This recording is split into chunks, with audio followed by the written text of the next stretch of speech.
I watched a buyer offer $1 million for a business. The seller accepted, and 6 months later, that seller only walked away with $500,000. And it was 100% legal. These tactics that I'm about to show you, they're not illegal. They're not even unethical by Wall Street standards. But they will cost you 30 to 40% of the sales price if you don't know how to shut them down. Look, I've sold over 200 companies, and I've sold 6 of my own personal companies with my own money on the line. I've been on both sides of this table. And what I'm about to show you are the exact techniques I see buyers use over and over again, especially on first-time sellers who have never done this before. Here's the reality. A lot of these buyers, they do this for a living. You're selling a business once, maybe twice in a lifetime. This is your retirement fund. This is 30 years of your hard work. And if you go into the process thinking that this is a fair fight, you're likely to get destroyed. Tactic 1, they will structure a deal with heavy earnout or heavy seller financing. And then what they do is they'll manipulate the back end so you never get the rest of your money. Rather than paying 100% cash at closing, buyers frequently structure deals to include seller financing or earnout options. Here's how it works. The buyer, he's gonna pay a portion of it up front and the rest over time.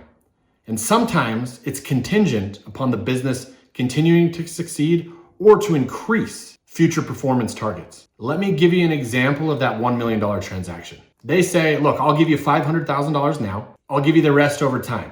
That sounds reasonable, right? But if they structure it as an earnout and the business declines during that time, or it doesn't hit certain levels, they don't have to pay you the remaining $500,000. So see, the seller thinks they're getting $1 million for their business, but really they end up only getting $500,000 when it's all said and done. And here's what they're not gonna tell you. I've seen buyers abuse this and even manipulate the earnings on P&Ls just to avoid paying the rest. Because obviously if you can buy a business at half price, you're going to win dramatically. Why do buyers love this structure? First off, it reduces their initial cash outlay. It lowers their risk if performance dips. And it really ensures that the seller stays motivated to help them, possibly even work for them for free to ensure that they get the rest of their money. Look, I get the transition part. All sellers should provide some type of training and transition. But really what the buyers are wanting here is they want the seller to be vested. But here's the problem. You're using your own money to finance someone else's purchase. Think about that. They're literally using your business cash flow and capital to acquire the rest of your business. It's really absurd, especially if you've got a good business. So here's how we counter that. We don't recommend that our clients do more than about 10 to 15% on seller financing.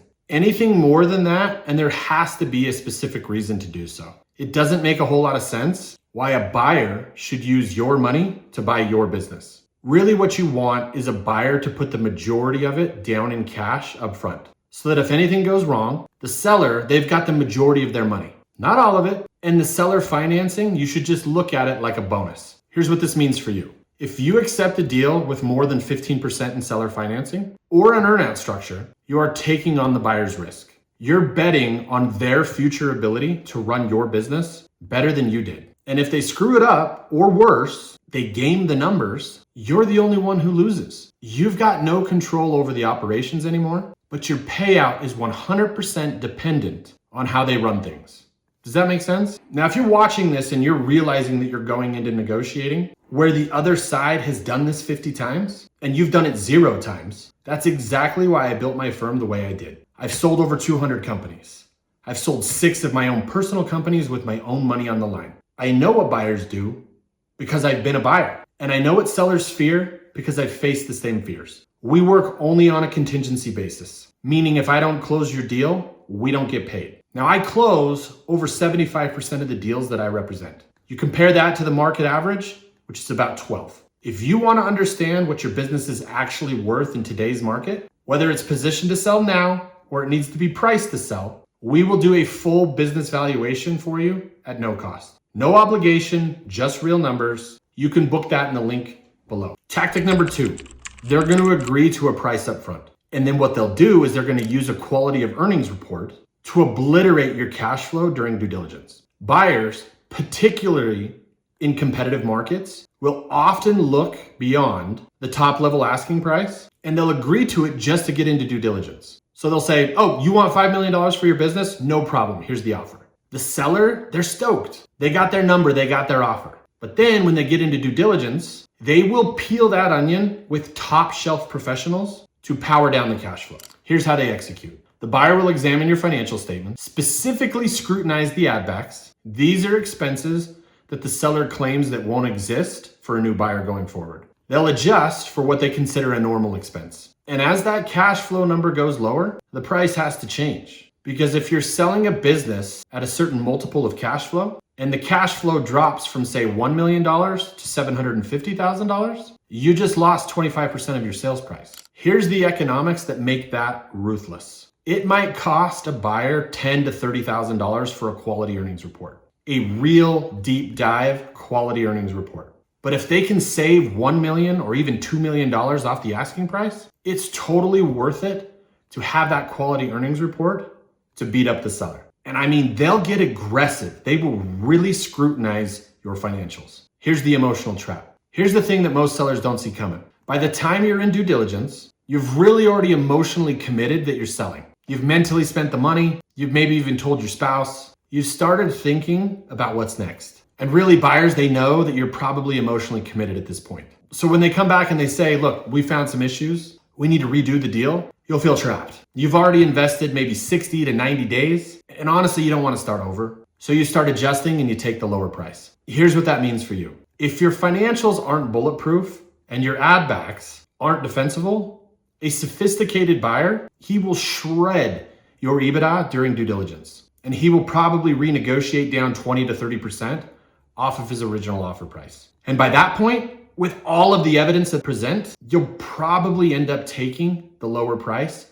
just so that you can wrap up the deal. That's why we spend so much time before we ever go to market, making sure that our financials are clean. Because if we don't, we're just setting you up to get destroyed during due diligence. Tactic number 3, experienced buyers, they're never just looking at your business. They're likely working on 2 or 3 deals at the same time. And what they do is they'll use that to force you into taking a worse deal. To avoid overpaying experienced buyers, they rarely rely on just one deal. They often manage 2 to 3 offers simultaneously, using competitive tension to their advantage. By having multiple deals in motion, a buyer, they can walk away if your deal feels unreasonable, or if due diligence reveals issues, they will know that they have other options. Now, here's why that's devastating. This tactic, it removes emotional attachment from the deal. It prevents them from overpaying. And it often compels sellers to offer better terms or a lower price just to keep the buyer engaged and still active. Here's what happens. You spend 3 months, 6 months, maybe even 9 months thinking a buyer is serious. You've really stopped marketing to other buyers because you don't want to piss off the one that you currently have. You're really treating them like they're committed. And then one day, they just walk away and buy somebody else's business. Now you're back to square one, and it's been 9 months, and everyone in your industry has actually heard whispers that you're selling. The confidentiality is blown. Your team might be nervous. You lost momentum. It's really a disaster. Here's how we counter this. The way you prevent this from happening is you want to get a deposit up front, and that deposit should actually go non-refundable at some point during the deal. We do this on all of our deals. I take deposits anywhere from $10,000 to as high as $100,000 at some point during due diligence. They'll have anywhere from 30 days, 60 days, maybe even 90 days, depending on how large the deal is and what's reasonable for due diligence. They either need to cancel during due diligence and get out, but if they continue, that deposit now becomes non-refundable. This will bind them to your deal, and you will not waste 3, 6, or even 9 months thinking a buyer is going to buy, only to have them walk away and buy another business. At some point, you want to bind them to the process. You want to tie them down and get those deposits to be non-refundable. They don't like it, don't get me wrong, but we do it so we can avoid these tactics. If you don't have a mechanism to lock the buyer into your deal, you're giving them the free optionality on your business to actually shop around. You're the backup plan, and that puts you in the weakest possible negotiating position. You're basically letting them use you as leverage against other sellers, and you'll get nothing for it. So just to recap, sophisticated buyers use 3 core tactics to pay you less than your business is worth. Number 1, they will structure deals with large seller financing notes or large earnouts attached to the deal. So they only have to pay a portion up front, and they're likely to manipulate the back end so that you never see the rest. Number 2, They're going to agree to the asking price just so they can jump into due diligence. Then they're likely to hire a quality of earnings report to shred your cash flow during due diligence so they can power down the offer by usually 20 to 30%.